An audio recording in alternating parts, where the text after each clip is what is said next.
I look at the different genres and think about which ones do I like more, which ones do I not like more. Sci-fi and fantasy are definitely two of my favorite genres.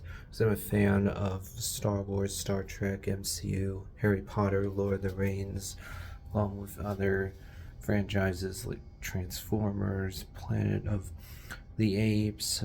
And then when it comes to horror, I'm a fan of some of the classic horror films like Alien, Psycho. Terminator is not necessarily a traditional horror film because it's a blend of several different genres, but in a lot of ways it does feel like a horror film. I also am fan of what I call entry level horror. That's why I like Goosebumps, because it's horror that's accessible to a younger audience, unlike Nightmare on Elm Street or Friday the 13th, which is clearly intended for an adult audience, not a younger audience. So I look at Five Nights at Freddy's, for example, and like, that's a horror film that I could be interested in because it's entry level horror like Goosebumps, or you have Adam's Family, which is about this family that likes the dark, gothic, macabre. So it's kind of horror, but in a different way. And then when it comes to comedy, there's some comedies I'm a big fan of, like first two Home Alone movies, Elf, Dumb and Dumber, Mrs. Doubtfire.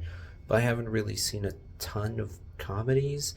Then when it comes to rom-coms, I've seen some like Father of the Bride or Meet the Parents, but not a ton.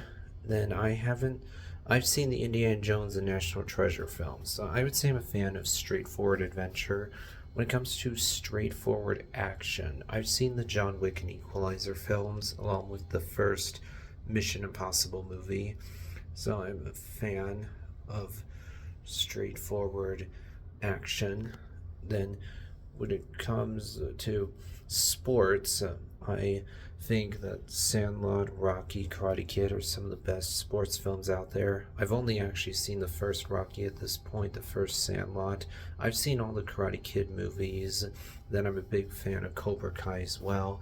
When it comes to mystery films, I've seen The Great Mouse Detective from Disney, along with the first Sherlock Holmes movie from 2009, but I haven't seen that many mystery films. I haven't really seen any of Kenneth Branagh's murder mystery films. When it comes to spy movies, I've seen Spies in Disguise from Blue Sky Studios. And then I haven't really seen any of the James Bond movies, so I haven't seen very many spy films. And a film like Captain America: The Winter Soldier very much takes influence from 1970s political espionage thrillers, but is it really a spy film? Debatable. Then when it comes to crime and westerns, definitely not as much into those. I haven't. The only crime films I've really seen are like The Departed from Martin Scorsese. Then when it comes to westerns, we have seen True Grit, the 2010 film, only once though. I've seen Logan, which whether or not that film is a western is debatable, but it definitely takes a lot of influence from westerns. I've seen the show Yellowstone, which is kind of like a western. When it comes to dramas, I've seen some like Oppenheimer, Napoleon, Boys in the Boat, Elvis, The Green Book, um, The Upside. Um, and then when it comes to sports films, I should mention I've seen a good amount of other sports films actually, because I've seen Coach Carter, Miracle on Ice, Glory Road, Iron Will, Snow Dogs, Radio, Greater, Rudy. So actually, I would definitely say I'm a pretty big fan of sports films. And then I've seen some musicals as well, like Sound of Music, Phantom of the Opera, Mary Poppins, Wonka that came out recently, the Disney films that are musicals. And that really is it right there when it comes to all the different genres.